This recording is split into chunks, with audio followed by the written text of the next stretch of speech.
in the 10th overall, I think, in the NBA draft. I don't know enough about him, but I'm excited to chit-chat with him. 11-year NBA vet. Obviously, we've seen him do his thing on ESPN. He is phenomenal. Ladies and gentlemen, Austin Rivers.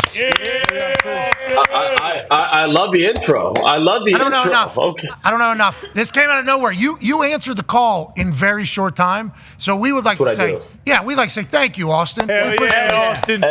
Thank you for having me on. It's a pleasure, seriously. Hopefully we'll get to do this more often as we go through this playoffs, and the NBA playoffs have been electrifying. Now, that'd be great. Home teams completely undefeated in the playoffs, Austin. For us that have not played in an NBA game, but only been to NBA games, it feels like not only are the fans on top of the bench, but they're on top of the court.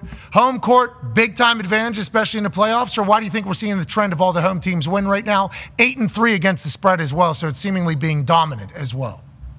Yeah, absolutely. There's definitely just an energy to being at home. Having that natural energy on your side, whether it's you coming back from a run or going on a run, the crowd, the pressure, the feeling, it all goes into your advantage. That's why you see usually, obviously, why home court is such a prized possession to have during the regular season. That's why the Lakers are obviously in hot water right now. They're such a great team that's played 2 great games, but you find yourself on the road versus the best team. It just makes it even harder, right? So you have that, and then to quickly add to that, usually the team that has home court advantage is the better team. So we're just seeing right now the teams handle business. That's what we're seeing. So far in the playoffs, at least. Yeah, and it's been electrifying environments. I mean, just big time. That shit last night with Jamal Murray after making that shot with the 12K photo that they have. Yes. Everybody in the building is on either standing or crouching or praying or whatever, and then full explosion for the reigning champs. It's like those moments right there don't come around often. Unbelievable. Yes, yeah. And the NBA playoffs are creating them right now. Let alone what happened for the Knicks last night in Madison Square Garden. It's like the NBA playoffs are delivering, even though the home teams are continuing to win. It's a beautiful time. Go ahead, AJ. So that Denver-LA series, if you are the Lakers, first off, do you think they have a chance to find a way to win this thing?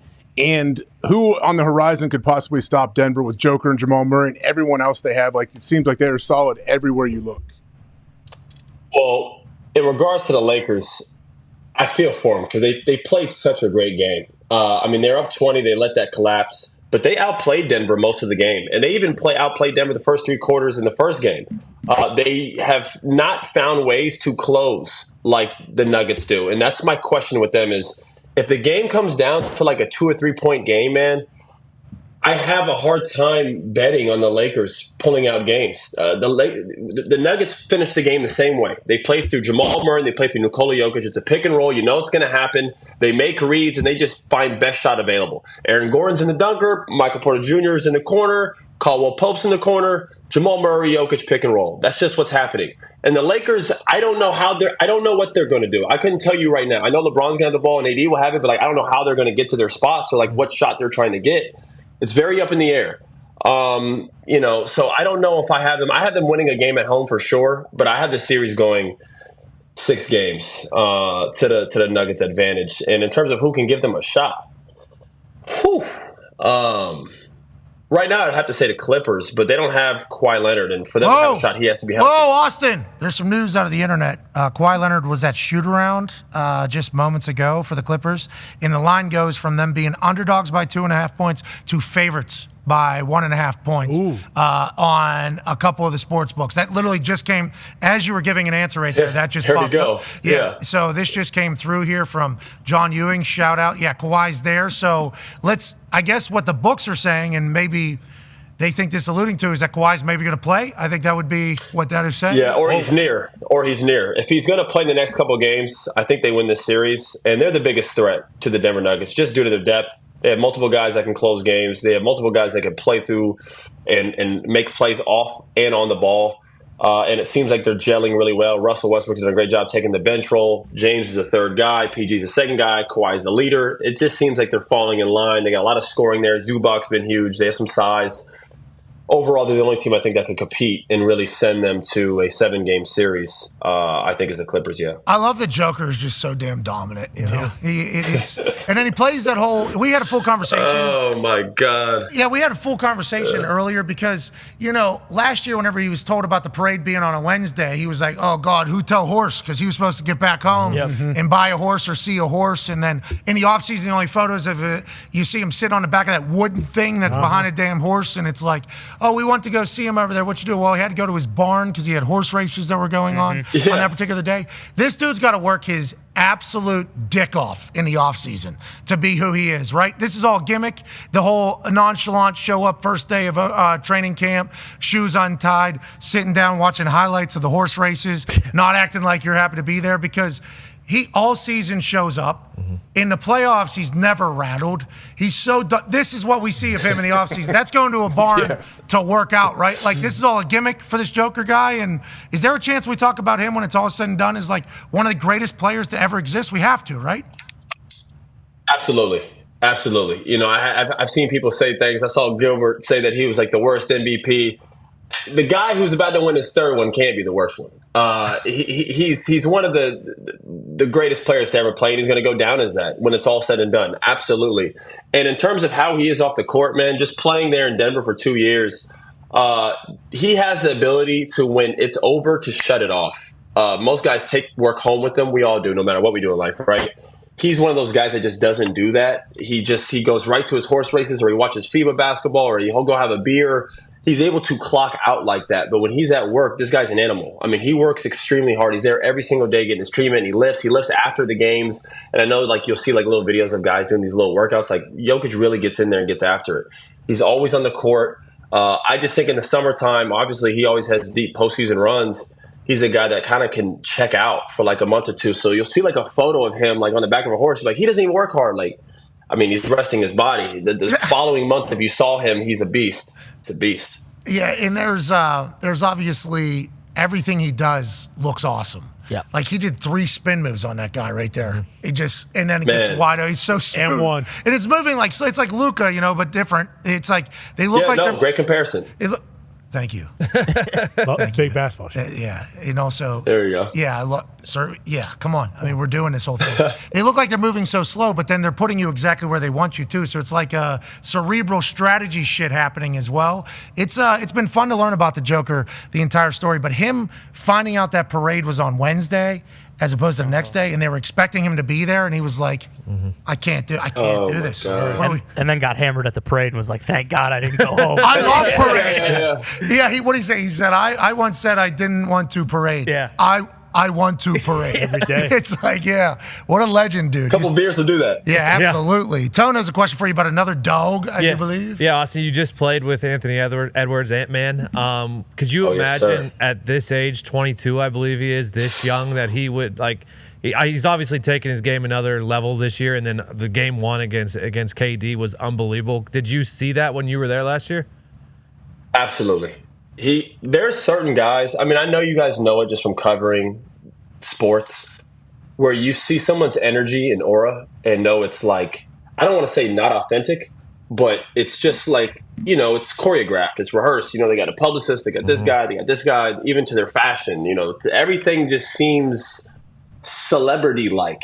And to Ant, there's just this refreshing aura of just complete, just raw energy, man. Like, and he is unapologetic, and people like him for it. You know what I mean? He is who he is. He has that. Look at that. I mean, that's against one of the greatest scorers of all time, Kevin Durant. Here you have it, his idol. He's giving, the business, pumping his chest, talking his cash. I mean, that is like, I couldn't imagine being that young, having that type of success in the league, on and off the court. Adidas campaigns, crushing it with him. I'm sure it's only going to grow. The Sprite with Grant Hill is amazing. Like, he's the guy. We should have won an Emmy. He should have won an Emmy in that one movie with Adam. He was fantastic. Yeah, he was fantastic in that. Hustle. Yeah, he was great. And he's a hard worker. He does workouts where he only shoots it off the glass so he can focus. Like, he'll have a 45-minute workout like every week where he just works on all jump shots, threes, mid-range. Only can use glass. If he doesn't use glass, it doesn't count. Like, full hard workouts. He pushes himself. Listen, he's the guy. It's only one game.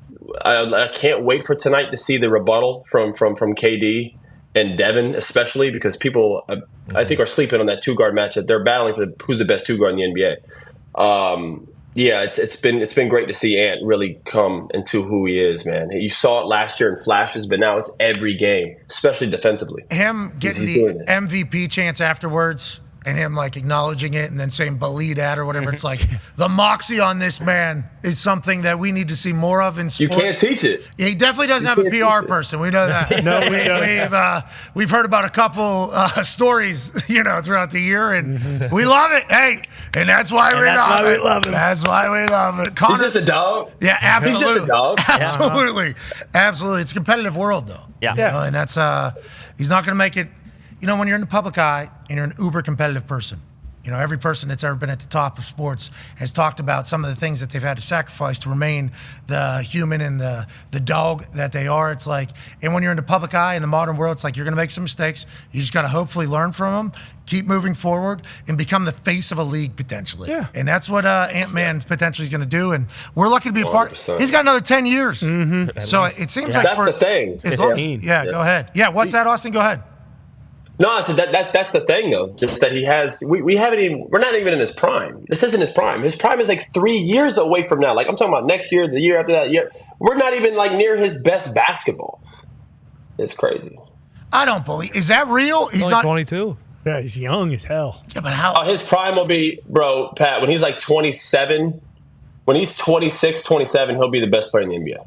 What about Wemby? That guy's an alien, actual. He'll be in the league too. That guy will be right there with him. I think it's going to be like I don't want to say Kobe Shaq dynamic, but like he'll be the most dominant player, and then like Ant's going to be the most skilled. Just he's going to be dominant in his own way. You know what I'm saying? Yes. Yeah. Like they're both going to coexist in that era. I think as the two most prominent players in the league. Future of NBA, very, very, very bright and big and athletic. Hell yeah.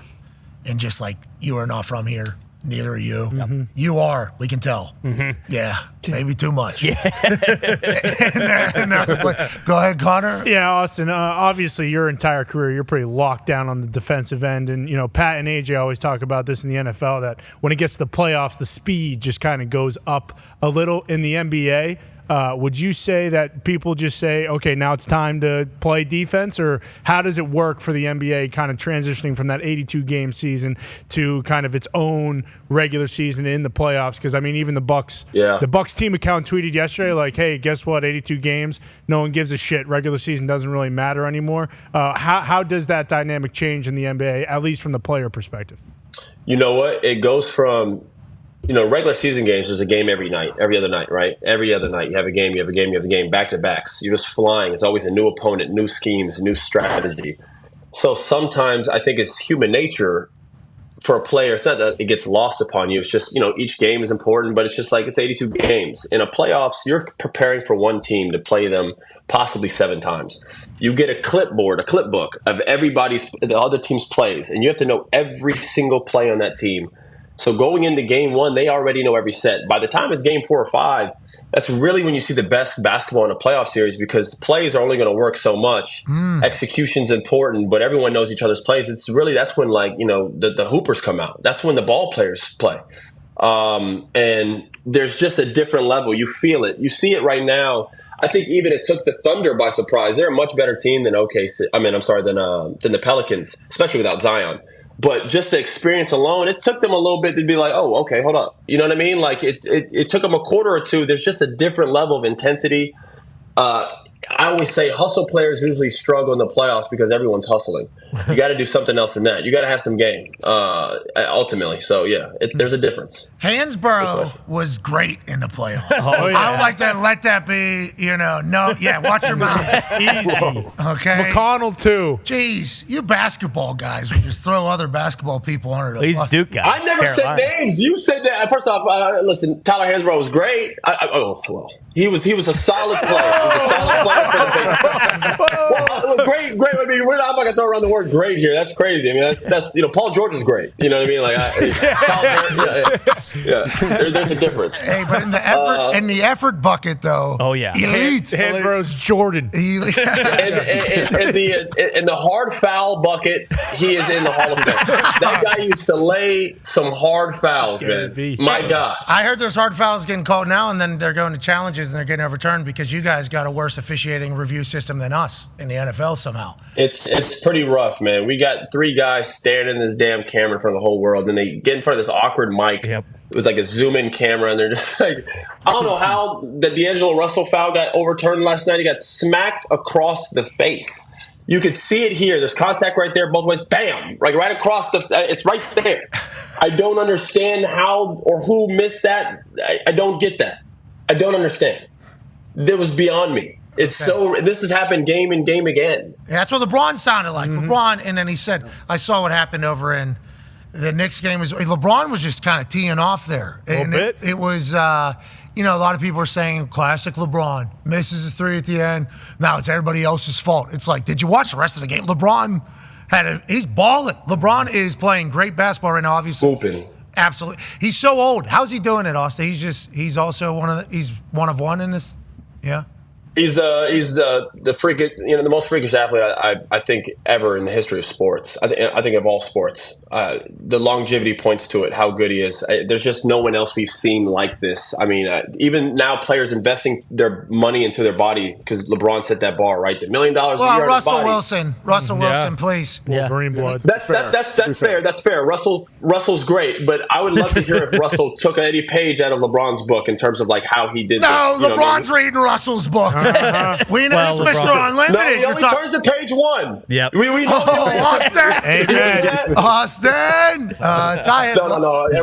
Don't do that. Don't do that. I love LeBron. He doesn't read those books, though. You know he doesn't read those books. Yes, he did. He read this entire book as well. He wrote that one maybe, but he didn't write it. Oh, so he's writing books. What book is that? This is Rich Paul's Lucky Me book right here. Rich okay. Paul. Rich Paul and Lucky Me. The minute I met Rich, I knew he was different, said LeBron James. What a great little free advertisement for him. I mean, you are a good friend. That is unbelievable. You got a zoom-in camera on that thing and everything. And one day would be good to be friends, maybe, with Rich Paul. Seems like so that was just out of the kindness of your heart. Well, it's right here. We're talking books. And, it's like, this is his guy. So it's like. It's the last one you read. LeBron read this book. What, are you hating on this guy? You don't want anybody. Hey, Austin Rivers said, don't buy Rich Paul's book. Yeah, that's crazy. That's what I just. Rich is my agent. Rich is like, you're going to give me fighting. You know what you're doing. So it sounded like. Jeez Louise. I love Rich. Please, no.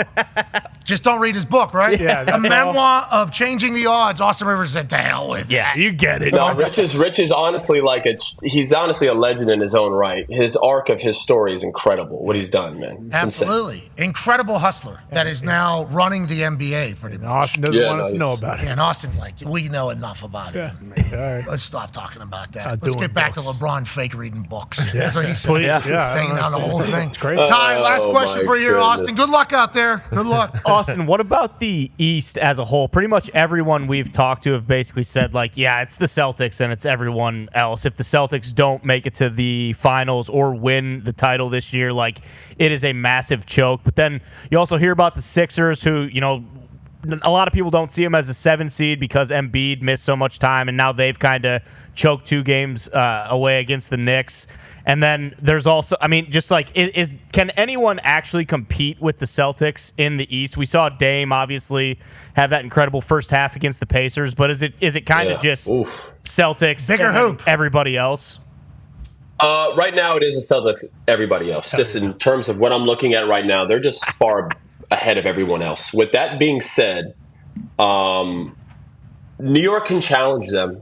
If they're able to get through Philly, they could challenge them just from the standpoint of how hard they play. That team plays so hard, and they got some physical guys that can play on both sides of the floor.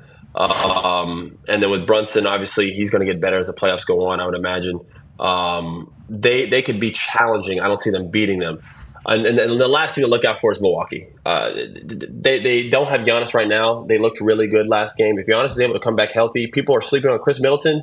He's playing his best basketball right now. These past month or two, he's starting to really get in a rhythm.